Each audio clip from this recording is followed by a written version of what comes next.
Lá, lá, lá, lá, lá, lá, lá, lá, lá, lá, lá, lá, lá, lá, lá, lá, lá. Eu imagino que deve ser uma das primeiras lives que vocês veem hoje que não tá chupando a pica do falecido.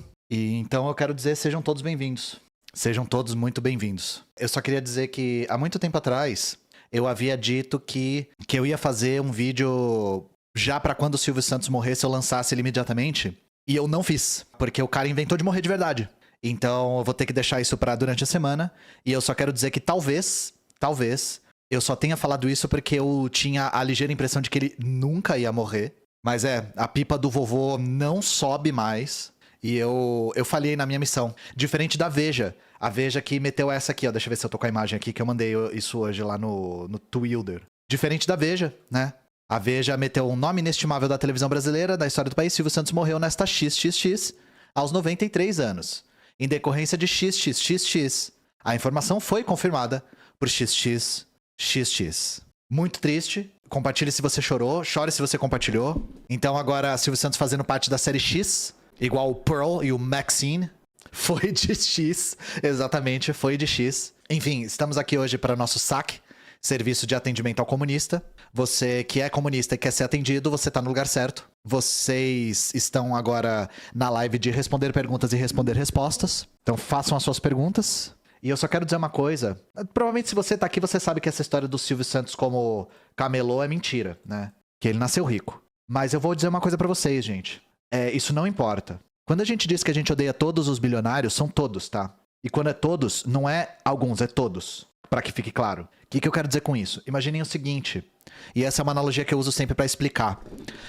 Imagina que o Silvio Santos era assim camelô. Imagina que ele vendia capa pra título de eleitor, como ele dizia. E que aí ele, através do próprio esforço, através da própria transpiração, como ele mesmo dizia, ele conseguiu se tornar um bilionário. Vamos voltar uns 100 e poucos anos aí atrás e vamos imaginar que a gente tá no Brasil Império, né?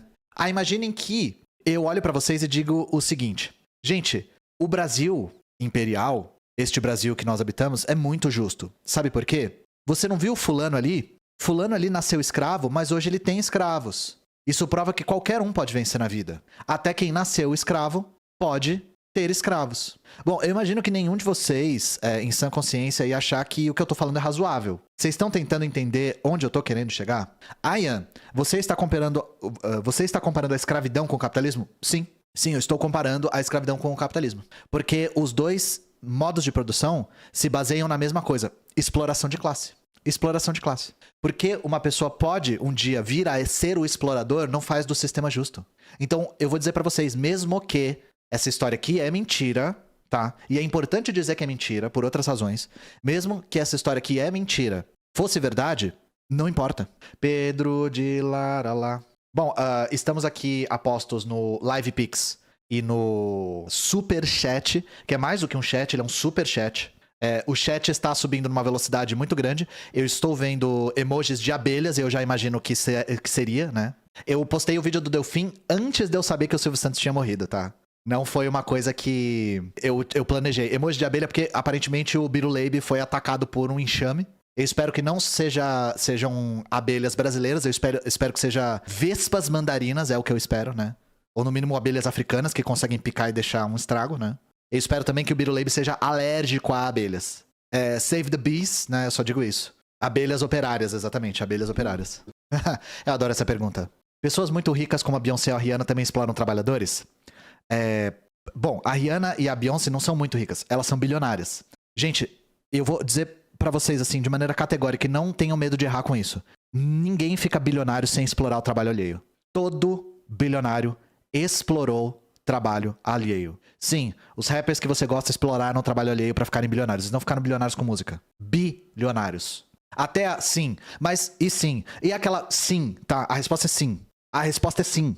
Mas e fulano, é ciclano, é beltrano? Sim, sim e sim. Os únicos burgueses que a gente respeita são os traíras de classe. São burgueses que dizem, eu estou trabalhando para que a minha classe deixe de existir. Vamos começar com o Superchat, vai. Não, vou começar com o LivePix, porque eu quero estimular vocês a usarem o LivePix, que ele é mais prático pra mim. Eu ganho mais porcentagem. Toda vez que vocês doam dinheiro, eu perco um pouquinho. Exceto se for Pix direto. O LivePix é o que pega menos. O YouTube pega bastante até. O que mais pegava era a Twitch. A Twitch é disparada pior. As abelhas morrem quando atacam é um sacrifício que é muito nobre da parte delas, né? Pretende fazer um vídeo contando a história falsa do camelô? Sim, a gente já tá... A equipe já foi acionada pra escrever isso pra terça-feira, né? O que significa falar populismo? Já vi você falar que é um termo vago. Pois é, putrefato nazareno, obrigado pelos R$5. A palavra populismo, por que é um termo vago? Porque a palavra é utilizada por acadêmicos de diferentes origens com sentidos muito diferentes. Então eu vou dar um exemplo pra vocês, né? Quando eu falo populismo no Brasil, qual que é a figura que vem na cabeça de vocês? Se eu falo figura populista brasileira, qual que é a primeira ou a segunda figura que vem na cabeça de vocês? Tô perguntando de verdade porque eu quero Lula ou Vargas. São os dois que sempre aparecem. Lula ou Vargas. Ou é Lula ou é Vargas. Primeiro, o Lula e o Vargas são bastante diferentes, né, gente? O Lula e o Vargas são bastante diferentes. Isso já é um exemplo. Eu já consegui demonstrar pra vocês porque que é um termo vago, só que fica pior. Se você vai pros analistas, por exemplo, do norte global, da Europa e dos Estados Unidos, eles usam o termo populist em inglês pra falar do Trump. Eles usam pra falar da Theresa May, eles usam pra falar da Marine Le Pen, eles usam pra falar do Viktor Orbán, eles usam pra falar do fascismo, do fenômeno neofascista. Então é um termo que, porque ele significa muitas coisas, ele acaba não significando nada. Eu digo que se for pra ele ser utilizado, e eu prefiro evitar, mas se for para ele ser utilizado, você tem que primeiro, no seu texto ou na sua apresentação, explicar qual dos sentidos você está usando. Porque pode ser desde o sentido que é aplicado, por exemplo, ao Lula, que é de demagogo, no sentido de agradar a população, não para melhorar a vida da população, mas para conseguir benefícios em troca. Esse é o sentido de populista que se aplica ao Lula. Não tô dizendo que eu concordo com que o Lula faça isso, mas é o sentido de populista como sinônimo de demagogo. Ou, no norte global, é usado como sinônimo de discurso fácil que conquista as massas, que a gente chama de fascismo. E eu não gosto de chamar o Trump e a Theresa May e o Orbán, etc., de populista, porque a gente precisa dar nome aos bois. Eles são fascistas. Eles são um fenômeno contemporâneo do fascismo. E é importante chamá-los disso, de fascistas, para demonstrar o peso e o risco desses discursos. Não é uma coisa vaga. Os caras são foda demais, né? Tô sentindo que eu tô no brochada sinistra agora. Silvio Santos mandou R$5. Aqui tá muito quente, socorro. Vou ler que nem o Totoro lê, né? Que isso, cara. Tem que falar. Eu percebi que peraí e que isso são termos cariocas de espanto, né? E eu percebi que o nó, ou nó, ou nuzé de Minas, no Rio de Janeiro às vezes virou peraí. Calma aí. Peraí, cara, peraí. Era a Live Pix que eu tava lendo, né? Eu adorei isso aqui. Tá, populismo é que tá subindo aqui. Que livro pode me indicar sobre a União Soviética, Alemanha Oriental e fim da União Soviética? Sobre a União Soviética é muito amplo. Eu vou pegar uns... É que a pergunta é muito gigantesca, né? Eu vou pegar sobre a União Soviética... Cara, depende. A União Soviética tem 70 anos de história, é muito longa. Eu vou pegar um sobre o fim da União Soviética que eu tenho aqui pra mostrar e depois do Alemanha Oriental vou mostrar a imagem do livro pra você pegar. Infelizmente, ler em inglês ajuda bastante. Só um segundo que eu vou pegar o livro. Recomendo esse aqui. Do socialismo da União Soviética ao capitalismo da Rússia, os efeitos sociais das reformas capitalistas. Por que eu tô indicando esse livro? Apesar de ele não ser particularmente marxista-leninista, tô indicando porque ele é fino. Então, eu sei que vocês gostam de fino, seus maconheiros, então recomendo o fino. Vou pegar o da Alemanha Oriental. O da Alemanha Oriental, o melhor que eu conheço é em inglês. Deixa eu pegar aqui pra vocês. Só um segundo. Que eu sou ruim de lembrar as coisas de cabeça, então eu tô abrindo um arquivo aqui. Eu não sou o João, eu não tenho tudo, primeiro, físico, segundo, na minha cabeça. Ó, tem alguns aqui. Temos um do Lavra Palavra. Isso aqui é fácil de achar. Temos esse aqui. República Democrática Alemã, Estado Policial Paraíso Socialista. E tem um outro que é um pouco mais clássico. Deixa eu ver se eu acho a capa. Aqui, ó. Esse aqui é um clássico que é muito referenciado e tem de graça na internet. É esse aqui que eu tava procurando. Aqui. República Democrática Alemã, Sociedade Socialista Avançada. Esse aqui é um livro bem clássico. E que talvez seja um pouco apologista pro gosto de vocês, mas é um que traz bastante informação sobre como a RDA funcionava. Então, esse aqui você acha de graça, esse aqui é da Lavra Palavra, tem que comprar. Fica a dica desses dois. E sobre a União Soviética, o fim da União Soviética, eu recomendo esse aqui que tá na minha mão. Tem bem mais livros, tá? Só tô recomendando esse porque ele tem em português e ele é fino. Do socialismo da União Soviética ao capitalismo da Rússia. Chega de indicar livro. Peraí, vamos lá. Vai ter publicidade da loja sim, comprem na loja Soberana. Essa aqui que eu tava dando risada, nessa última XXX, Ian Neves terminou de gravar lá os dois, confirmado por XXXXX. Definitivamente. Já deixem preparados aí, né, a matéria de jornal. XXXXX. Não posso mostrar seus vídeos pra crianças e jovens porque tem muito palavrão. Pra crianças você não deveria estar mostrando pra começo de conversa, eu acho. Eu acho que meus vídeos não têm como objetivo alcançar crianças. Minhas lives são maiores de 18 e para jovens, se você acha que os jovens, na vida privada deles, não falam palavrão, eu tenho más notícias pra você. Isso é uma coisa que eles só não fazem na sua frente pra não te desrespeitar, mas que eles falam entre si e tem contato com isso o tempo todo, eles têm, tá? Fonte, fui professor de escola. O que você diria sobre o capitalismo começou em Gênova, Veneza, no século XIII? Eu entendo o argumento e ele tem fundamento. A questão é, depende do que a gente tá falando, porque eu já falei isso algumas vezes aqui. Capitalismo e capital são coisas diferentes, gente. Então, antes do capitalismo, existia capital. Esse é que é o problema. E essa confusão, não é uma confusão, né? Mas o esclarecimento a respeito desse argumento de o capitalismo começou em Gênova, ou começou em Florença, né? Começou nas cidades-estados italianas, vem da confusão entre capitalismo e capital. Capitalismo é um modo de produção.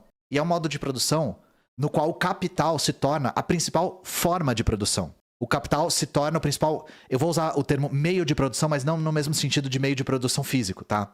O capital se torna a principal dinâmica na qual a produção é feita. Quando que isso acontece? Acontece na segunda metade do século XVIII na Inglaterra. O que acontece é que, nesses lugares, o capital ainda era uma forma não dominante de produção.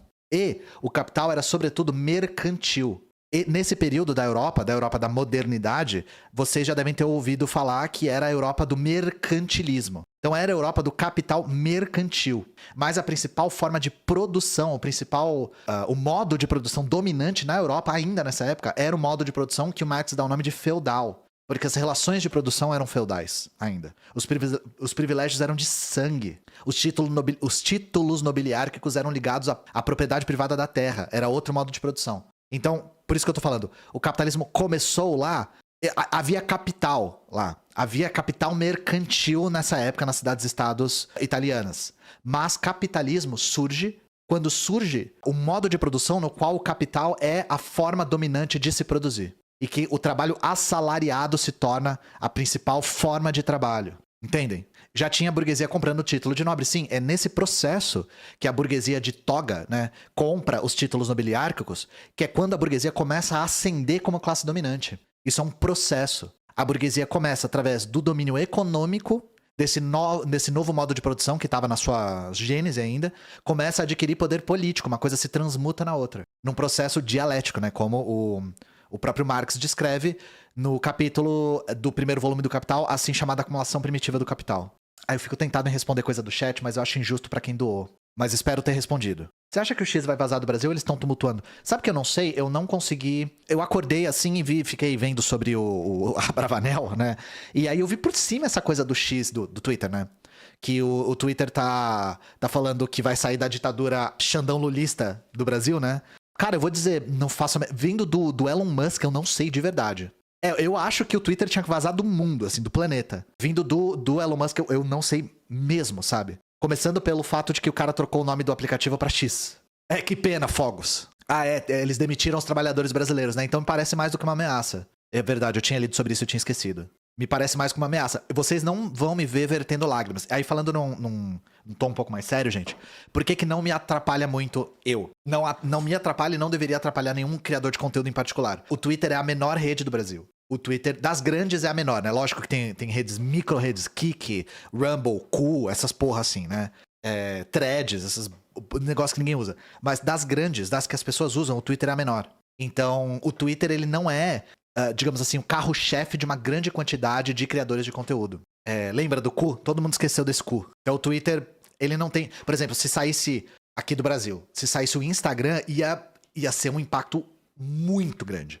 Pra mim, ia ser um impacto gigantesco. O Instagram, pra mim, ia fazer uma falta imensa, sabe? Eu ia ter que repensar meu trabalho inteiro. Se saísse o YouTube, então, pelo menos eu construí uma Twitch boa. Eu teria um plano B muito robusto, né? Abre o cu, fecha o cu. Então, falando nesse tom mais sério, se o Twitter acabar saindo do Brasil, o impacto pra quem vive disso, vive de internet que nem eu, é muito pequeno. Pode acabar com, no caso de vocês, acesso à informação muito rápida, porque o Twitter tem isso, e desinformação muito rápida, diga-se de passagem, né?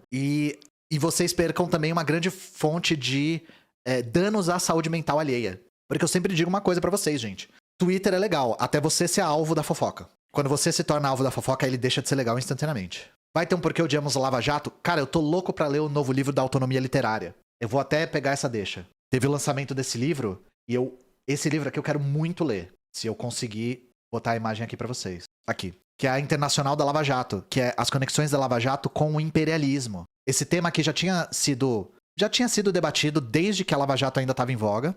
Imperialismo, nova direita e combate à corrupção como farsa. Por que eu acho isso aqui tão interessante? Primeiro porque a Lava Jato ainda é utilizada, mesmo depois da Vaza Jato, ainda é utilizada como argumento.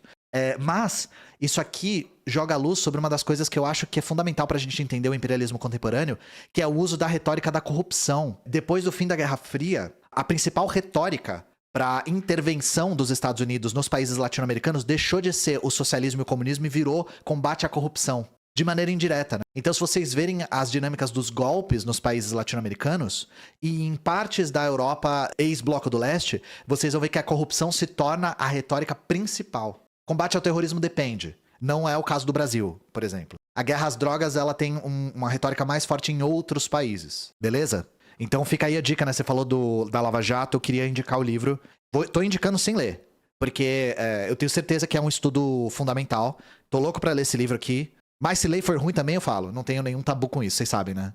No Iraque, bem colocado, o Iraque juntou a farsa da corrupção com o terrorismo. Os caras jogaram tudo em cima do Iraque. Tô lendo aqui. Ideias de como fazer divulgação de ciências naturais revolucionárias. Olha só que interessante isso aqui. Às vezes me perguntam se eu tenho interesse de voltar pro mestrado.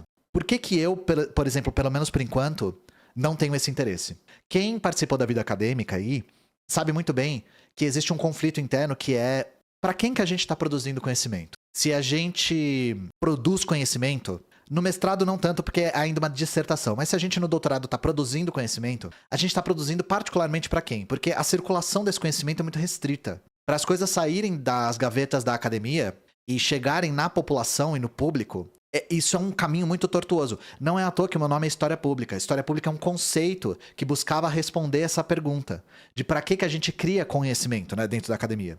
Quando eu comecei a criar conteúdo na internet, eu percebi que o meu trabalho intelectual alcançava muito mais pessoas, mesmo sendo de um nível bem mais baixo, né, não é do nível de disputando a fronteira do conhecimento histórico, mas que o meu trabalho alcançava muito mais pessoas do que estando dentro da academia. E esse é o tipo de coisa que eu, como marxista, não abro mão. Porque nós, marxistas, não estamos preocupados só com analisar o mundo, a gente está preocupado com mudar ele. E para mudar ele, a gente tem que se comunicar muito bem. No caso das ciências naturais, eu vou dizer que, para além de coisas técnicas, eu não tenho muitas dicas, porque eu, para descobrir, mesmo com história, eu tive que tentar. Eu tô na internet há 4 anos já, gente. E quem tá aqui há muito mais tempo... Tem alguém aqui que tá desde 2020 no canal? Tem gente desde 2020 no canal? Vocês lembram como o canal mudou muito? Eu não tinha nem Instagram, nem TikTok. Tem algumas pessoas aqui. Eu não tinha nem Instagram, nem TikTok. Eu não tinha nem canal no YouTube. Era só live. As lives não eram de notícias. Eu nem ficava com live assim, respondendo pergunta. Não existia Pix, tá? Vocês lembram que em 2020 não existia Pix, gente? Era outro mundo. De verdade, era outro mundo de criação de conteúdo. Então eu não tenho nenhuma dica pra você que não seja técnica. Pra além de... Infelizmente, você precisa ter tempo para testar. Você precisa ter tempo para não conseguir público e nem dinheiro. Porque eu passei muito tempo, eu já falei sobre isso antes, eu passei muito tempo sem ganhar nenhum público, sem crescer minhas redes e sem conseguir remuneração com o trabalho. E eu continuei insistindo. O sucesso do meu canal é uma mistura de insistência com estar na crista da onda da pandemia, porque a pandemia fez com que muita gente entrasse na internet e consumisse esse tipo de conteúdo que não consumia antes. A internet não é uma meritocracia, em nenhum dos aspectos. Ela demanda muita insistência, ela é muito cruel, muito punitiva, e ela precisa que você esteja disponível para tentar sem ser recompensado. E eu não tô falando isso para desestimular ninguém. Eu tô falando isso para que as pessoas que entram e não conseguem esse tamanho agora, não fiquem frustradas. Não é resiliência, não é isso que eu tô falando. Não é resiliência, é literalmente capacidade material de conseguir trabalhar muito sem ganhar. É você poder fazer isso. Por isso que a internet é muito limitada, principalmente no campo da esquerda revolucionária. Quantas pessoas vocês conhecem que podem fazer isso? Quantas pessoas vocês conhecem que podem gastar sua energia, o seu tempo de trabalho, em uma coisa que, na melhor das hipóteses, pode dar certo em muito tempo? Não só ter alguém te bancando. Ou você aguentar fazer 2 trabalhos ao mesmo tempo, que é o que a maior parte das pessoas faz, ou você ter reserva do seu trabalho anterior para poder arriscar nesse campo. Não é só ter alguém te sustentando, não é só isso. Mas para você conseguir entrar na internet e estourar logo de cedo, cara, eu não conheço ninguém que fez isso. Tô falando do nosso campo, não conheço ninguém que fez isso. Não conheço ninguém que entrou na internet e começou a usar a internet como ganha-pão no primeiro mês, sabe? Não tô dizendo que não existe, eu tô dizendo que eu não conheço. Eu não tive um crescimento explosivo que nem o Thiago Santinelli, por exemplo. O Thiago meio que ficou famoso da noite pro dia. Em um mês ele ganhou centenas de milhares. Eu lembrava, no começo eu lembrava de cada centena que eu ganhava. O crescimento era muito devagar. Deixa eu continuar vendo aqui. Vou passar um pouco pro Superchat, porque tá vindo... É uma coisa, gente, eu respondo perguntas hoje, mas eu não consigo responder tudo. Eu não tenho tempo hábil pra responder tudo. Se eu realmente quiser, eu fico aqui até de madrugada. Então eu... Não consigo, né? Eu tento pegar as notícias que eu tenho respostas boas pra dar. Uma ou outra eu respondo que eu não sei, e tem uma ou outra que eu tenho que pular, porque... Assim, vocês não são obrigados, mas tem coisa que não é adequado responder em live, tá? Tem coisa que... Tô falando da minha experiência com a internet. Depois de um tempo você descobre que vale ou não a pena falar em voz alta. O projeto com a Laura tá em pós-produção agora. Só pra dar um recado geral, não estamos falando das eleições ainda, porque... Vou falar uma coisa que é até didática, né? Campanha eleitoral, gente, se faz de forma organizada. Então eu não posso fazer campanha eleitoral da minha cabeça. Não posso falar assim, pô, eu tenho muita simpatia por tal fulano, vou fazer campanha. A gente tá se juntando com as organizações para planejar uma campanha eleitoral, tá? Isso tem que ser feito com cuidado e com planejamento e com liderança. Não pode ser voluntário. Uma das coisas que é fundamental para qualquer organização marxista-leninista é superar em todas as instâncias o que a gente chama de voluntarismo, que é as pessoas pegando as tarefas quando elas têm a vontade ou interesse em pegar. Não pode ser assim. As coisas têm que ser divididas e elas têm que ser planejadas. Tarefa é tarefa, não é uma questão de vontade individual, tá? Então eu tô falando isso para mostrar para vocês como, quando a gente diz organizem-se, implica isso. Organização implica a submissão da vontade individual sob a vontade coletiva. Quando você entra numa organização, você tem que submeter a sua vontade individual à vontade coletiva. E não só a vontade coletiva, mas a necessidade coletiva. Tô lendo aqui. Rafael Salaroli Pelissari, obrigado pelos R$20. Gostaria de saber a sua opinião sobre medicamentos custarem milhões de reais. Às vezes vejo pais desesperados divulgando vaquinhas para arrecadar valores astronômicos só para poder comprar um medicamento. Pois é. Gente, isso é uma das coisas que faz com que as contradições do capitalismo fiquem muito visíveis. Porque isso aqui é um absurdo com diversas mercadorias. Artigos de alimentação básicas custarem um valor absurdo também, em certas circunstâncias, é tão bizarro quanto. Mas isso aqui, no caso dos medicamentos, existe uma lógica de patente de propriedade intelectual da sintetização de moléculas que é muito perversa. Muito perversa. E a gente já falou sobre isso aqui no passado. Quando medicina se mistura com a dinâmica do capital, de verdade, a crueldade de colocar o interesse do lucro acima do interesse da vida humana fica muito explícita. Isso nos Estados Unidos, essa questão das patentes dos remédios, das medicinas, e o lobby do que eles chamam de Big Pharma, né? Que existe até uma conspiração meio neonazista dos caras a respeito de Big Pharma, mas depois eu entro nesse mérito. O lobby lá é muito bizarro, é tão bizarro a ponto de que, por exemplo, lá, se eu não me engano, não existe dipirona nas farmácias. Porque existe um lobby de... Alguém me corrige se eu estiver errado, mas existe um lobby imenso da fabricante de paracetamol ou outra substância analgésica, eu não consigo me lembrar. Ibuprofeno, obrigado. Existe um lobby gigantesco da fabricante de ibuprofeno para não ter as dipironas. Então, você entende onde eu tô querendo chegar? Isso aqui é um negócio muito louco, porque pouco importa se um remédio é mais eficiente ou menos eficiente, ou mais acessível ou menos acessível. O lobby da propriedade intelectual dos remédios afeta a vida das pessoas de maneira direta. Lá também a gente fica um pouco chocado com isso. Nos Estados Unidos, existe uma quantidade muito grande de remédios que conseguem ser adquiridos sem receita. Pra gente aqui, a gente tem um controle muito maior que eles. Então eles acessam remédios pesadíssimos, viciantes, super tóxicos, sem receita, assim, a bel prazer. O preço da insulina é gigantesco. Tem o caso muito famoso daquele maluco que patenteou... Acho que ele comprou a propriedade intelectual de um remédio para tratamento de HIV. Vocês lembram disso? Deixa eu ver se eu acho esse caso aqui para mostrar para vocês. É o executivo mais odiado do mundo, né? Que ele aumentou o preço... ele aumentou o preço de um fármaco para tratar HIV de $13 para $750 do dia pra noite. Ele aumentou de 13 para 750. Por quê? Porque ele pode. Por que ele fez isso? Porque ele pode. Lembrando também que na pandemia, as vacinas foram feitas com pesquisas públicas, mas foram produzidas, vendidas e o lucro foi para empresas privadas. O capitalismo, ele faz com que esse choque entre necessidade humana e valorização do capital aconteça em todas as esferas. Só que quando se trata da saúde humana, isso fica muito evidente. Então, uma das evidências disso, falando de outra coisa que não a indústria farmacêutica, vocês lembram do óbito também é alta, né, gente? Lembra do óbito também é alta? Lembra da Prevent Senior? Que descobriram que a Prevent Senior consegue valores acessíveis de plano de saúde porque eles matam as pessoas? Isso é o interesse do capital somado ao tratamento da saúde humana.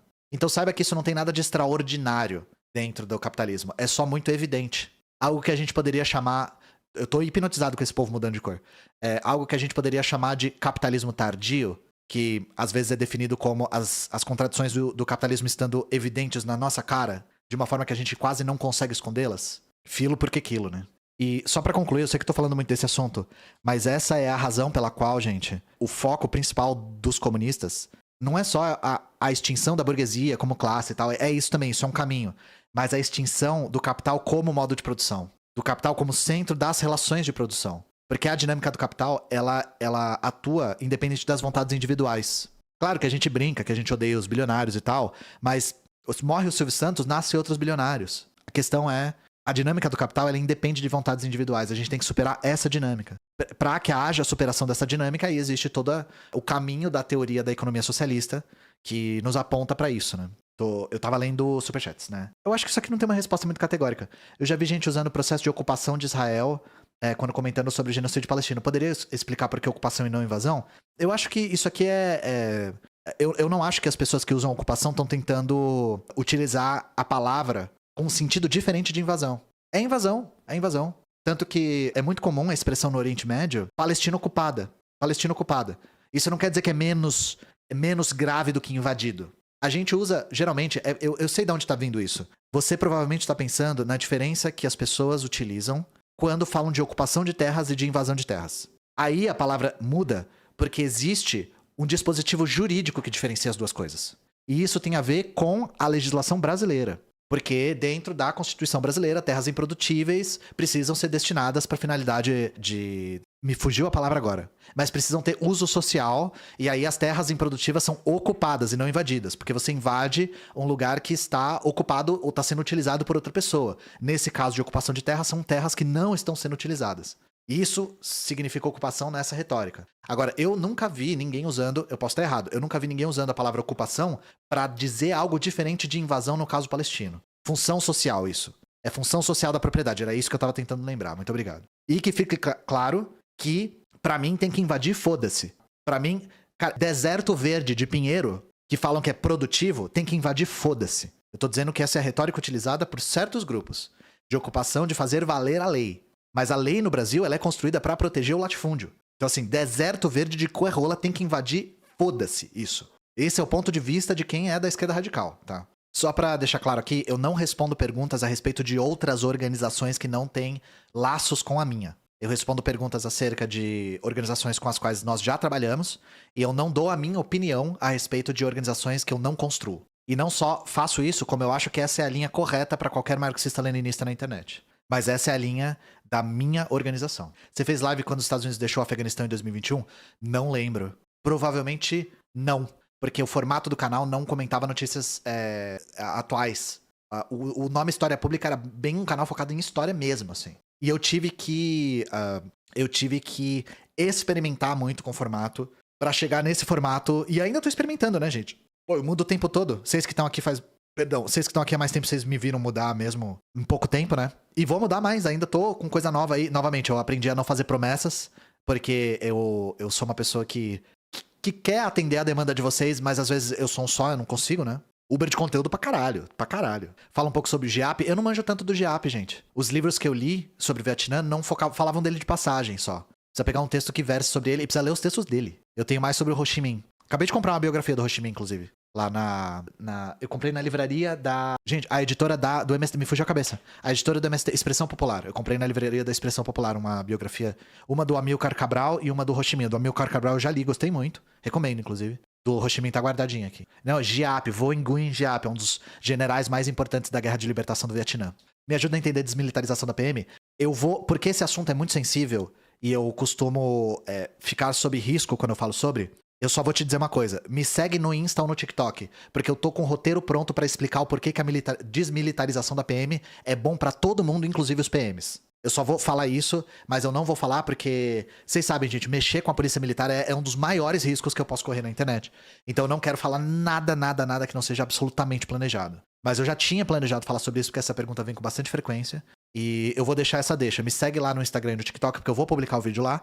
E a desmilitarização da PM é boa para todo mundo, inclusive para a população e para os próprios PM. Há organizações e grupos marxistas nos Estados Unidos? Os Panteras Negras permaneceram sendo marxistas? Não, os Panteras Negras passaram por um período revisionista muito grave. Os Panteras, antes do revisionismo, eles já tinham sido desmantelados pela COINTELPRO, que foi a maior operação de contra-inteligência do FBI da história dos Estados Unidos. Existem grupos marxistas nos Estados Unidos? Sim, sim. Nós temos, por exemplo... Deixa eu ver o nome para não errar. Um partido que eu sei que tem uma linha forte. É o American Labor Party. American Labor Party. Esse é um partido que eu sei que não é o CPUSA, né? Que é o Communist Party of USA, que é bem revisionista. E não é o American Communist Party, que é um partido NASBOL, é um partido análogo ao PCO, né? Esse partido aqui eu sei que ele tem uma linha marxista-leninista robusta, que é o American Labor Party. É American Party of Labor, falei errado. O American Party of Labor, esse é um que tem uma linha forte, que eu conheço. O que você quer dizer com revisionismo? Abandonaram tanto a prioridade de organizar a classe trabalhadora quanto de romper com o capitalismo. Tem o PCO deles, sim. Que eles chamam é engraçado esse nome, eles chamam de MAGA Communism. MAGA é o Make America Great Again, sabe? MAGA começou a significar sentido de bolsonarismo, sabe? É como se fosse o comunismo bolsonarista. Eles chamam de MAGA Communism, que é essa linha PCO das ideias, né? Que é a galera da extrema-direita falando não aguento mais concordar com o PCO. Por que será, né? Mistura. Mistura, o que eu falei? Mistério. Mistura. Eu preciso de uma pausa. Mistura. Será que eu tô... eu tô sem mistura em casa? Ajuda, Luciano. Tô sem mistura em casa. Acho que é por isso que eu tô com isso na cabeça. Não tô falando de marxistas, tô falando de organizações. Feijão puro. Feijão, eu só digo isso, feijão puro. Mistura. Os partidos de linha, vamos dizer assim, rojaísta, né? Muitos colocam Partido do Trabalho, ou Partido... Depende da tradução trabalhista. Isso é uma coisa que veio depois do fim da Terceira Internacional, na década de 40. Feijão puro. Por que você não convida a Ladies de High pra live no seu canal? Porque dá muito trabalho. Eu adoro o conteúdo dela. E tem outros conteúdos gringos que eu gosto muito, mas, gente, na moral, fazer entrevista em inglês e traduzir e legendar tudo dá um trabalho filha da puta. E o meu editor não fala inglês. Então eu não consigo delegar isso pra ele. Eu que tenho que fazer. A live fica gravada só pra explicar a dinâmica do canal. Eu preciso ter algum incentivo pra vocês se inscreverem no canal, porque isso garante que o canal tem um fluxo de retorno, pelo menos estável, né? O incentivo que eu dou as lives ficam todas disponíveis pra quem é assinante. Mas tudo que eu faço é editado e sai alguns dias depois. A única diferença é que quem não é membro tem que esperar um pouco mais. Eu tinha parado aqui no GIAP. Nunca houve uma revolução comunista a partir de uma democracia burguesa? Houve. Houve sim, houve. A gente pode dizer que a Revolução Russa aconteceu a partir de uma democracia burguesa, que foi a Revolução de Fevereiro. A Revolução de Fevereiro derrubou o czarismo e instituiu uma democracia burguesa, né? Uma república burguesa. A Revolução Russa aconteceu nesse contexto. Cuba era uma ditadura, né? Cuba era uma ditadura colonial, praticamente. Tinha a ditadura do Fulgêncio Batista há 10 anos já, na época que aconteceu a Revolução. Mas a Rússia é um exemplo. Os países nórdicos são um exemplo de que o capitalismo prosperou. Eu te dou uma dica. Dá uma olhada no que as multinacionais dos países nórdicos fazem com os países do sul global. Recentemente, uma das empresas norueguesas, que eu acho que é até estatal norueguesa, foi denunciada aqui no Brasil por despejar rejeito tóxico no rio Amazonas. Deu certo? Óbvio que não. Óbvio que não. Essa coisa de que, os países nórdicos, os países escandinavos têm a menor pegada de carbono. Sim, no território deles, né? Porque eles exportam tudo pra arregaçar África, Ásia e América. Quem foi o Roberto Conquista e por que ele é um historiador tão horrível? O Robert Conquest, ele era um historiador cuja função era criar propaganda de guerra pra Guerra Fria. Inclusive tem a foto dele ganhando uma medalha, né? Deixa eu ver se tem aqui. Aqui, ó. Eu só vou... Quem quer o Robert Conquest, eu vou mostrar uma imagem, já vou conseguir demonstrar pra vocês quem era o Robert Conquest. É um cara que escreveu muito sobre a União Soviética, e aí eu quero mostrar pra vocês o viés dele na escrita sobre a União Soviética. Deem uma olhada, quem não tá vendo a tela. Esse é o Robert Conquest sendo comendado aqui. Sendo comendado pelo trabalho dele intelectual acerca da União Soviética. Eu preciso falar alguma coisa, gente? Fofo, né? Entendi, obrigado. Ilibados, neutro e isento, né? E a partidária. Amei seus vídeos, gostaria que você falasse sobre medicina do século XIX e higienismo. Que assunto? Eu falei sobre... Se você não viu o vídeo, eu falei sobre isso no meu último vídeo. Sobre as carrocinhas humanas. Que eu falo um pouco sobre a origem da palavra higienismo. E eu até indico 2 livros, o Cidade Febril e o Revolta da Vacina. Cidade Febril é um clássico da história. Todo historiador deveria ler, assim, é muito bom. E é um clássico de qualidade de escrita mesmo. Sidney Chalhoub escreve muito bem. Ah, faz audiodescrição da imagem. Sim, era uma imagem do Robert Conquest, o historiador, que é um historiador anticomunista, que escreveu muitos livros sobre a União Soviética, recebendo uma medalha do George Bush. Por que a direita fala tanto de George Soros? É interessantíssimo isso aqui. Olha só. Lembra que eu tava falando, eu vou voltar um pouquinho. Lembra que eu tava falando do Big Pharma? Gente, o sofrimento no capitalismo ele é sentido por todos os trabalhadores, correto? Não dá pra esconder que se sofre no capitalismo. Então, como é que os capitalistas lidam com o sofrimento que os trabalhadores sentem? O que eles fazem a respeito desse sofrimento que é inevitável? Vocês sabem, né? Eles utilizam mecanismos para colocar a culpa em tudo menos neles mesmos. Não, eles lidam. Porque eles precisam lidar isso para evitar que esse ímpeto de sofrimento da classe trabalhadora se organize à esquerda. Uma das primeiras respostas. Antissemitismo é uma das maneiras tradicionais. Eu vou pegar um livro para vocês. Desculpa que eu tô divergindo, mas eu vou pegar um livro para vocês que eu quero ler uma citação do Lenin. Só para vocês verem como isso aqui é antigo. Olha só. Eu tenho esse livro aqui das Ciências Revolucionárias, História da Revolução Chinesa. O que é legal desse livro? Deixa eu ver. Isso aqui do livro, essa parte que eu tô segurando é só anexo. São documentos. Aqui tem uma pancada de documentos e tem um texto do Lenin sobre a guerra russo-chinesa. Sino-russa, sei lá. A guerra da Rússia contra a China.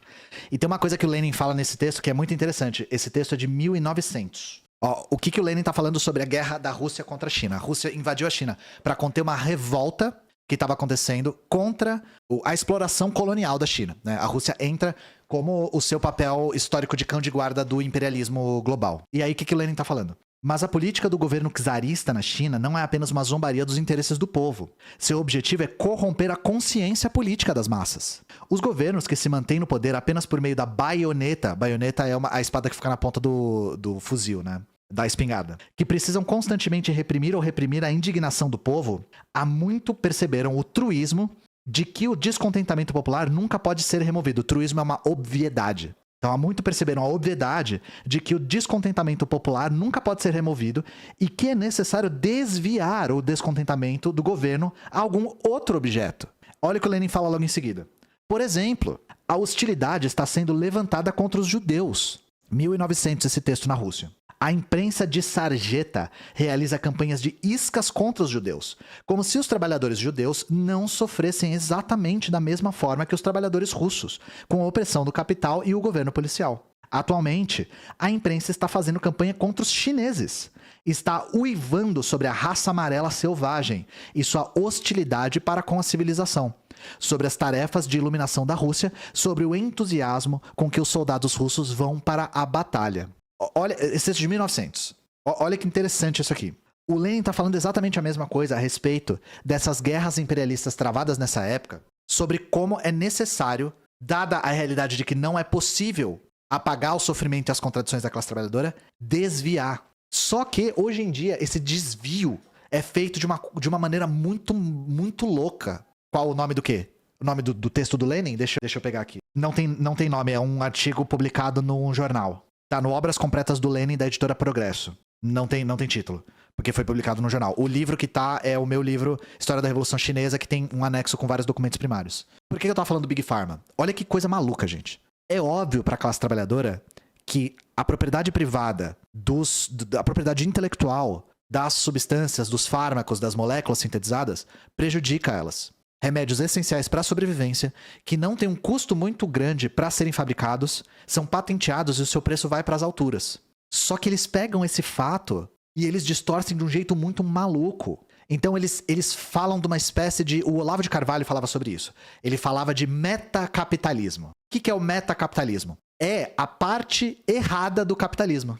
É a parte do capitalismo globalista, que tem interesses escusos, que não quer ver a sociedade prosperar na civilização, que quer manipular e estar fora do sistema, manipulando o sistema. O que é a tentativa do Olavo de fazer isso?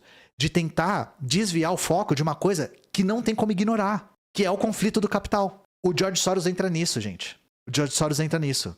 Os caras pegam uma espécie de culpa de bilionários, tal qual a gente fala dos bilionários exploradores, mas eles selecionam alguns bilionários para falar que são os bilionários errados. Porque aí, segundo esses caras, é uma reformulação do judeu internacional. O George Soros, ele é um bilionário e ele manipula o mundo para acabar com a família, com a propriedade, para comunizar o mundo, para acabar com a heterossexualidade, para fazer todo mundo virar trans. Então eles pegam o conflito do capital e jogam para um lado moral muito bizarro. Por que eu falei do Big Pharma? Porque eles falam que... E desculpa estar falando isso em voz alta, tá? Mas isso é uma teoria da conspiração muito forte nos Estados Unidos. Eles dizem que o interesse principal da Big Pharma, né, das farmácias grandes, é fazer todo mundo... aspas pra tudo que eu tô falando, tá, gente? Todo mundo achar que ser trans é normal, porque aí eles vendem um monte de remédio de hormonização e cirurgia plástica, etc. É uma conspiração que não tem nem pé nem cabeça, mas que eles pegam uma coisa que é uma meia-verdade, que é o domínio privado de fármacos é muito prejudicial e o lucro acima dos tratamentos humanos é muito perigoso, e distorcem isso pra um nível de conspiração que é muito violento. Então eles dizem que transgeneridade é uma conspiração pra vender hormônio, é meio isso. As Radfem acreditam nisso, ou seja, extrema-direita. Eu falei 6, você falou meia dúzia. E pra vocês terem uma ideia, essa conspiração ela é tão potente dentro da extrema-direita estadunidense que eles perguntam assim pra essas pessoas: quantos por cento da população você acha que é trans? E eles respondem 25, 30%. Gente, é tipo 0,1, 001. É um negócio assim, 0,5, 0,06, um negócio, é um nível, tipo, é muito baixo. Assim, 200% da população é trans, tem 2 pessoas, cada pessoa é 2 trans. Eu acho desnecessário esse ataque ao Silvio Santos, ele é uma das exceções que veio de baixo. Não, ele não veio, ele nasceu rico, tá? Desculpa acabar com a fantasia, mas não, ele nasceu rico. Mas eu falei isso no começo, mesmo que ele tivesse vindo de baixo, foda-se, isso não importa. Mas ele não veio. Essas perguntas. Qual a sua opinião sobre o trabalho do Ladislau Dobor? Não conheço. Ladislau Dobor, conhecido como Ladislau Dobor, tá assim, tá? É um economista brasileiro de origem polonesa. Filho de Ladislau Dobor, nasceu na... Desculpa. Nasceu na França. Formou-se em economia política, obteve seu mestrado. Deixa eu ver a obra dele aqui. Obras publicadas: Divisão Internacional do Trabalho e Relações de Produção na Economia Brasileira. Crise dos salários e lucros na Divisão Internacional do Trabalho. Parece interessante. Formação do capitalismo dependente do Brasil. Guiné-Bissau busca por... Tô achando legal os temas aqui. Aspectos econômicos da educação, introdução do planejamento municipal, formação do terceiro mundo. Pô, não conhecia, eu não sou economista, né? Mas achei uma indicação muito massa. Tô achando os temas super legais aqui. A era do capital improdutivo. Juros extorsivos no Brasil. Massa. Não conhecia, achei os temas massa. Quem conhece mais do trabalho dele pode me falar. Ladislau os dois, é. Ah, ele tem canal no YouTube, olha só. Não conhecia, mas achei uma puta referência legal. Pô, um livro chamado O que é Capital parece muito útil. Ah, ele tá no ICL, tá. Massa. Pô, o corpo do ICL tá subindo o nível pra caramba mesmo. Eu não tenho medo de falar que eu não sei as coisas não, gente. Livro sobre a ditadura do Brasil com uma ótica marxista. Putz, cara, eu tinha um na ponta da língua. Eu sou muito ruim de lembrar as coisas de cabeça. Vou ter que olhar depois. E o vídeo de Burkina Faso, eu não vou falar muito o que tá acontecendo. Eu vou lançar um vídeo importante, tá, gente? Eu vou precisar tirar uma semana fazendo outra coisa de trabalho. E eu vou, nessa semana, pra segurar a ponta, eu vou lançar um vídeo no canal principal que eu acho que vai ser importante. Eu não vou falar muito sobre, porque, de novo, eu não quero criar expectativa e... Sabe o que eu acho engraçado? As pessoas que mais cobram são as que não são inscritas, não participam do meu Apoia-se, nunca doaram um Pix. As pessoas que pagam o canal, que doam, são as que menos cobram. As que cobram são as pessoas que chegaram ontem e já se dão o direito de cobrar e pedir pra eu tirar a camisa e sabe, e pedir pra eu mandar beijo pra toda a família. Não tô falando que é você, porque você não tá cobrando, você tá perguntando, né? Mas tem gente que fala num tom do tipo, porra, Ian, faz 1 ano que você falou de tal vídeo. Irmão, tu é meu patrão. Se eu sou apaixonado por aviões e quiser ter um jatinho no comunismo, dá? Deixa eu falar uma coisa pra vocês. Todas as perguntas no comunismo que começam com mas e eu? São perguntas erradas, tá? Comunismo e socialismo não são sobre vocês, então um pouco sobre as vontades individuais de vocês. Comunismo é sobre água pra todos no lugar de champanhe pra alguns. Então, esquece, gente. Esquece essa coisa do mas e se eu quiser ter... E se eu... Não é sobre eu. Esquece. Isso é mesquinho. A gente não tá falando sobre as suas vontades, tá? A gente tá falando sobre salvar a humanidade da própria extinção e da dignidade humana pra toda a população, que é mais do que possível há mais de um século. Esse é o nosso objetivo. Você tem recomendação de livro que fala sobre moda e comunismo? Livro não, mas eu recomendo um canal. A pessoa que mais fala bem sobre moda e comunismo, na verdade moda na União Soviética, ela fala, é a Lady Izdihar. Eu vou mostrar vou colocar aqui no chat o canal dela. A Lady Izdihar, ela estuda moda da década de 20 e 30 na União Soviética. E ela é a pessoa que mais é qualificada pra falar sobre esse assunto. Tem uma outra moça que às vezes participa do canal dela que fala sobre moda na China. Essa é uma referência se você fala inglês, né? Infelizmente. Deixa eu ver aqui se veio muita coisa no superchat. Você poderia falar sobre Porto Rico um dia? Eu não conheço muita história, sinceramente. Preciso... Então, eu só vou falar uma coisa. Por que é um território dos Estados Unidos? Não é um território, é uma colônia. Porto Rico é uma colônia. É uma colônia, assim, plena luz do dia. Não precisa ter medo de falar a palavra que é colônia. Quando virou, por quê? Por que manteve esse status? Como é que é a luta da população contra isso? Não sei. Eu não domino isso. Mas o Porto Rico é uma colônia. Simples assim. Muito triste a morte do Silvio Santos, mais um bilionário que não morreu... Que morreu de velho, né? Mais um bilionário que morreu de velho. Fiquei curioso sobre experiências socialistas e de libertação nacional árabe. Tem alguma recomendação? Eu tenho... vai ser difícil de achar, mas eu acho que eu tenho um texto sobre isso aqui no meu quarto. Deixa eu só pegar rapidão. Não consegui achar. Eu tinha um livro... que é uma... Eu tenho, né? Ele deve estar lá em algum lugar.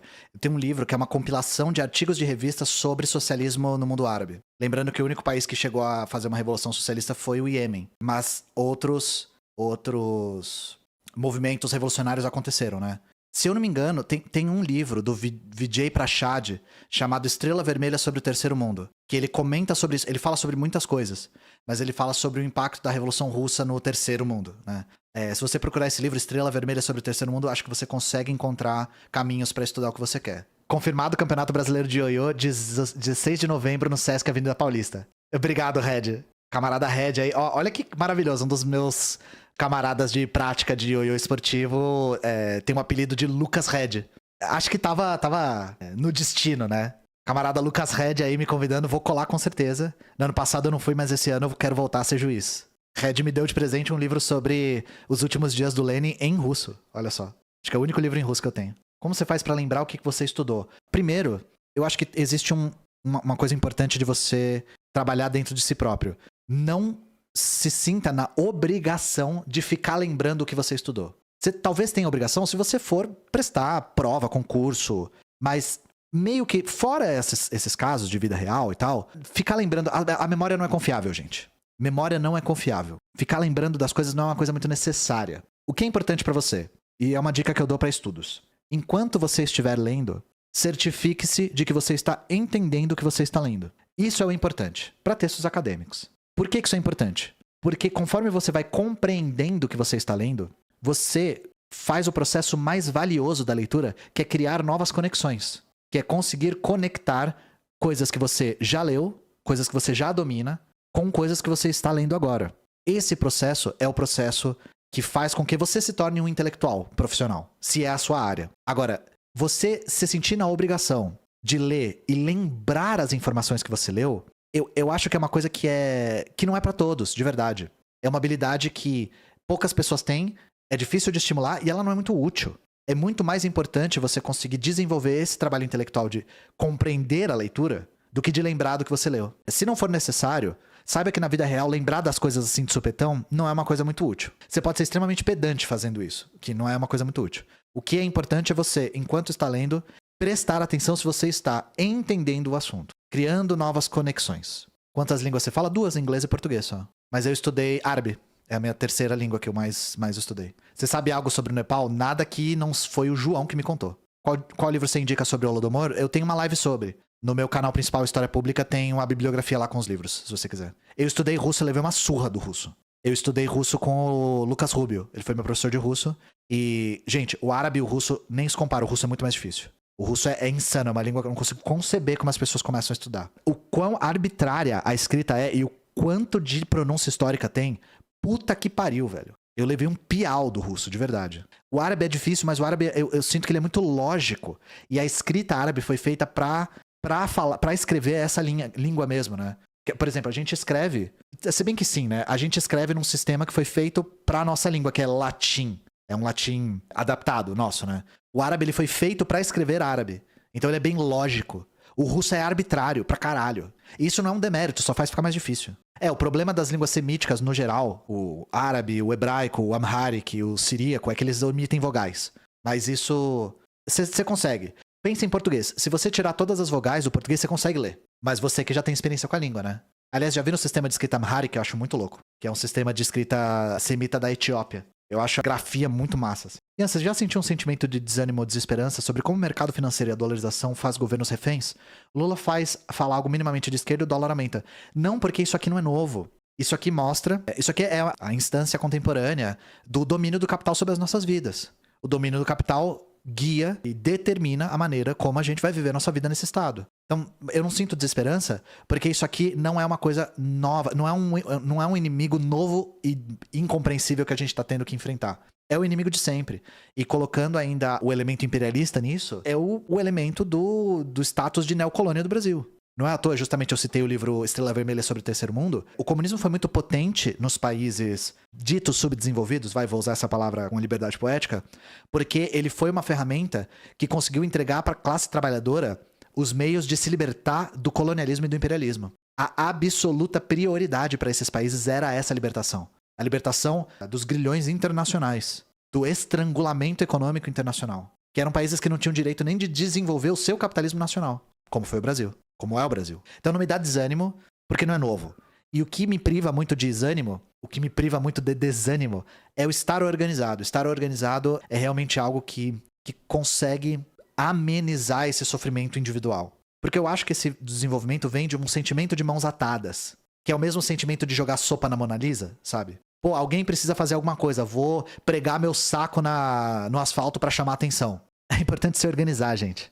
Todas essas ações diretas, assim, elas vêm de um sentimento profundo de mãos atadas. Sentimento de impotência. E a nossa potência vem da organização. Sente dor só de ouvir, mas a sua atenção foi prendida, viu? Eu me equivoco em pensar que experiências socialistas asiáticas foram mais exitosas e duraram mais? Não. Não. Eu vou recomendar outro livro. Pera aí. Adivinha se eu achei? É lógico que eu não achei, né? Vou colocar aqui na tela. Recomendo muito a leitura desse livro se você se interessa por esse tema. Que ele versa justamente sobre isso, e não só sobre como o marxismo no Oriente foi mais exitoso, mas o porquê.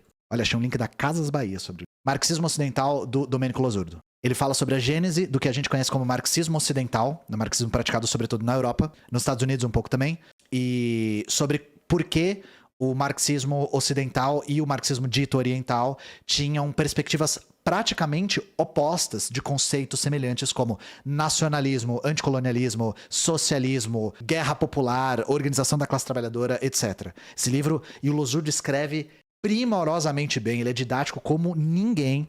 Se você se interessa por esse tema, esse livro é o livro, tá? Porque não tinha o Reino Unido e os Estados Unidos pra atrapalhar tanto. Gente, a China era uma colônia, tá? Era uma colônia do Reino Unido, diga-se de passagem. Hong Kong era propriedade do Reino Unido até 97. O Losurdo é um marxista foda. Ele é um cara... Recomendo a bibliografia dele muito. Não é só porque ele é bom. O cara escreve muito bem. Muito bem. Ele é erudito num nível, assim. Eu tava falando sobre não lembrar das coisas. Eu não sei como é que esse cara lembrava dos bagulho. Era a colônia da Alemanha e da França mediante pagamento de tributos para o Reino Unido. O Reino Unido tinha o domínio principal sobre o território chinês. Depois o Japão invade a Manchúria, estralando a China inteira. E entra em guerra, inclusive, com o Reino Unido. Né? Fica difícil. Quando vocês me perguntam livros sobre história latino-americana, livros sobre União Soviética, é muito amplo, gente. História é um campo muito amplo. E é um campo que tem muita ultra especialização. Então vocês precisam... É óbvio, se vocês quiserem procurar manuais... De história latino-americana tem um manual, por exemplo, que eu usei na minha faculdade, do Leslie Bettel. Se você procurar Leslie Bettel, é o nome de um autor, tem vários manuais sobre a história latino-americana separada em períodos. Da União Soviética eu não conheço nenhum que tem esse formato, mas os historiadores eles costumam ir para livros que versam sobre temas específicos. Manual de história é um... Nossa, eu nunca tive que explicar o que era um manual, acho que eu não... Manual é um livro que tenta contar uma história cronologicamente ampla. Nossa, é incrível como nunca terem me perguntado isso me fez perguntar o que é um manual de história. Geralmente é uma coisa que versa sobre uma história cronologicamente completa. Então, manual de história brasileira conta a história do Brasil desde 1500 até hoje, até quando foi publicado, sabe? Mas é uma história superficial, ela dá mais direções do que aprofundamentos. Não dá pra falar livro técnico vago pra história, sabe? História linear pode? Por que não poderia? Nós temos nomes pra isso na história. História sincrônica e história diacrônica. Geralmente a história mais especializada apela muito pra diacronia, mas a história sincrônica é muito mais didática, porque a gente tem mais facilidade de entender, porque nós aprendemos uma concepção de história que tem direção. É tipo uma boa analogia, um atlas de história, vai. Manuais de história a gente utiliza pra ter direções. É um Barça, é. E aí nós temos manuais de histórias recortadas geralmente por regiões, mas da União Soviética eu não conheço. Tudo que eu li da União Soviética foram livros especializados, assim. Tem um manual, eu sempre recomendo esse manual, né? Da União Soviética, acabei de lembrar de um, mas é um bem simples, que chama Paz, Pão e Terra, de um camarada maoísta, que é o João Pedro Fragoso. Paz, Pão e Terra, história básica da União Soviética, recomendo. Mas é um livro curto, introdutório, sabe? Uma pessoa mandou um link aqui na doação, a chance de eu clicar e ver um pintão é enorme, né? Desmilitarização da PM me perguntaram já. Você é filiado em alguma organização além da Soberana? Não, a Soberana é uma organização de militância exclusiva. Ninguém da Soberana é filiado em nenhuma outra organização. Por que o nome da linha não é marxismo-enguelismo? E a Albânia ainda é socialista? Bom, a segunda pergunta, categoricamente não. A Albânia não é socialista desde 92. E a Albânia é um dos países mais pobres da Europa do Leste hoje em dia. O revés capitalista lá foi muito, muito violento com a população. Inclusive, deixa eu ver se eu acho a foto aqui. Essa foto histórica aqui da Albânia. Que grande a foto. Pera aí. Isso aqui é uma foto de pessoas da Albânia fugindo da Albânia depois da restauração do capitalismo. Depois que o capitalismo se restaurou na Albânia, a Albânia virou uma espécie de esquema de pirâmide maluco, as pessoas fugiram em massa da Albânia. Inclusive, se eu não tô enganado, o pai da Dua Lipa fugiu nessa época também. Então, assim, né? Pra qual lado eles correram, né? Você vê como essas perguntas são estúpidas. Qual que era a outra pergunta mesmo? Por que não é marxismo-enguelismo? Bom, por que chama marxismo, para começo de conversa, né? Antes de existir o leninismo. Porque quem sintetizou o termo marxismo foi o Engels. Então, o Marx não usava a palavra marxismo nos textos dele. Ele usou já de maneira irônica, mas ele não usava. O Marx não dizia que ele estava fundando uma nova filosofia chamada marxismo. Quem sintetizou essa nova filosofia dialética chamada marxismo, quem sintetizou ela numa coerência lógica foi o Engels. Então, a gente chama de marxismo por causa do Engels. E o Lenin também não chamou de leninismo. O Lenin trouxe alguns aportes importantíssimos para o marxismo, que fizeram com que nós, marxistas-leninistas, enxerguemos um salto qualitativo na teoria do Lenin. Então, não é só quantitativo, ele não só acrescentou coisas ao marxismo em quantidade. Por exemplo, o conhecimento histórico novo. Ele atualizou e aperfeiçoou a teoria marxista para o tempo que ele viveu. Então, ele deu um salto qualitativo, por isso que para nós, marxistas-leninistas, depois do Lenin, o marxismo se torna marxismo-leninismo. Porque o Lenin também ele dá uma dimensão operacional para o marxismo que torna ele infinitamente mais potente. Não só isso, o Lenin também era um teórico da economia marxista, da economia política muito importante. Então a razão por não chamar marxismo-enguelismo é porque quem deu, digamos assim, o nome marxismo que a gente usa foi o Engels. O Stalin chama de marxismo-leninismo. Quem usa a palavra leninismo muito é o Stalin e o partido. Por isso que falam, às vezes, os revisionistas falam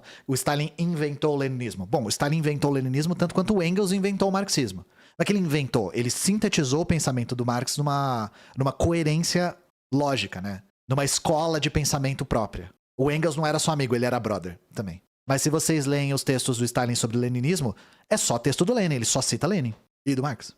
Boa tarde, Ian. Esse mês tá sendo muito triste. Emoji de comemoração. De que adianta eleições mesmo pro legislativo sem base material na massa? Porque a gente utiliza as eleições para contribuir com a construção da base social da massa. Então não é só uma via de mão única, que a gente vai das massas para eleição. A gente utiliza a plataforma da eleição, a gente e nós comunistas, né? Tô me colocando nesse lugar. Utiliza a plataforma da eleição e a visibilidade, que é o momento no qual as pessoas debatem mais política no seu cotidiano, e a gente utiliza essa visibilidade para voltar às massas. É uma forma de fazer com que a nossa plataforma revolucionária chegue até as pessoas, utilizando o máximo possível os aparatos burgueses que nos boicotam dia sim, dia também, tá? Se você quer saber sobre Think Tank, quem perguntou aí, eu tenho uma live só sobre isso no meu canal principal. Chama-se O que são Think Tanks? É um tema que me interessa muito. Deixa eu ver aqui. A dinâmica e o timing que estão criticando o Silvio Santos não pode acabar fazendo que a esquerda se queime um pouco? O cara era muito querido por literalmente milhões de pessoas. Eu sou da linha que não acredita nesse tipo de coisa, tá? Eu não acho que nós devemos nunca, sob nenhuma hipótese, rebaixar qualquer visão que a gente tenha para tentar uma suposta conquista das pessoas. Nunca. A gente conquista as pessoas com a verdade. É isso. E por quê? Porque a gente tá com a verdade. Como a gente conquista? Demonstrando para elas como um bilionário não tem nada a ver com elas. É assim que se conquista a classe trabalhadora. Não é na base da enganação, não é a base do não veja bem, não é na base do depois a gente conversa sobre isso. Por isso que a gente é radicalmente contra esse rebaixamento. Porque o rebaixamento a longo prazo, ele faz com que você fique sem a esquerda e sem a direita que você tentou conquistar. Então a gente vai sim, a gente vai combater a burguesia sim, a gente vai falar que bilionário é explorador sim, a gente vai falar a respeito de outras pautas, a gente vai falar que a gente defende aborto sim, inclusive a gente é contra essa PL aí, não é, não, veja bem, não tem isso, é isso que a gente vai defender. A gente defende a separação da igreja do Estado sim, mas isso vai assustar a classe trabalhadora. Gente, pelo amor de Deus. Se conquista a classe trabalhadora, coloca a classe trabalhadora para militar com trabalho de base, com trabalho constante, não é com mentira. Esse tempo todo, a esquerda institucional que disputa as eleições tentou usar essa medida rebaixada. E o que a gente ganhou? Então não caiam nessa de, nossa, estamos assustando a pessoa pobre metafórico. Isso nunca levou a gente pra lugar nenhum. É com a verdade que a gente conquista as pessoas, tá?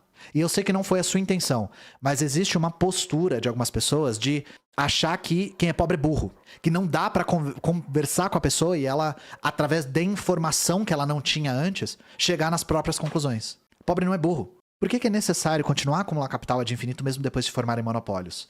Isso tem a ver com a dinâmica do próprio capital.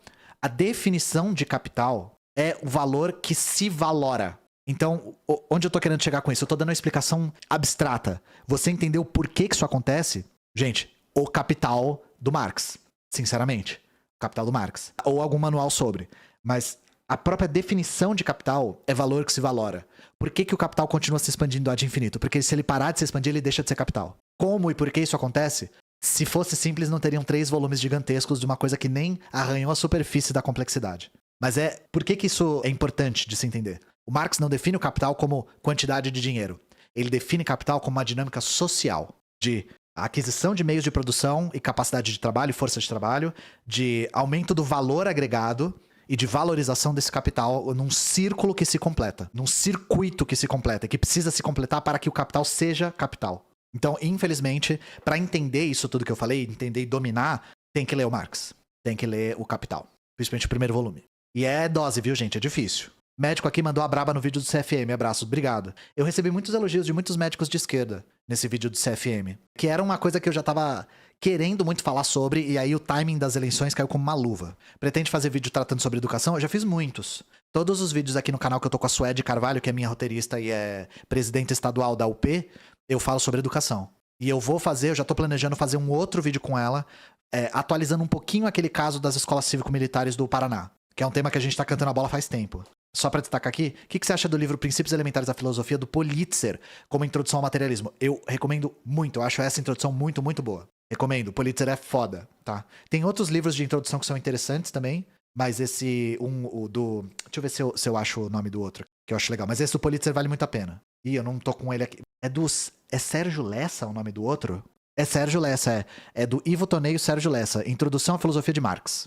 Outro, fica a dica aqui. Introdução à Filosofia de Marx, do Sérgio Lessa e do Ivo Tonei. Esse do Pulitzer e esse, juntos, você tem uma formação introdutória muito boa de filosofia marxista já. São os que eu tenho usado bastante pra escrever. Bom, gente, eu vou me retirar já. Nos vemos na terça-feira. Terça-feira estamos de volta aqui com as notícias. Vou falar do Silvio Santos, provavelmente eu vou falar só sobre isso. Quero falar um pouco sobre a história da televisão brasileira, quero falar um pouco sobre mitos fundadores, quero falar um pouco sobre bilionários e quero falar um pouco sobre ditadura militar. Então, perdão pelas perguntas que eu não respondi. Tem pergunta pra caramba, eu não tenho tempo hábil pra responder tudo e foi o que eu falei. Se eu quiser eu fico aqui até de madrugada. Mas enfim, fiquem bem. Beijo pra vocês. Todos os sábados estamos aqui respondendo perguntas e respondendo respostas. E ignorando perguntas canalhas também, que é uma coisa que sempre tem que fazer, né? E a gente se vê na terça-feira.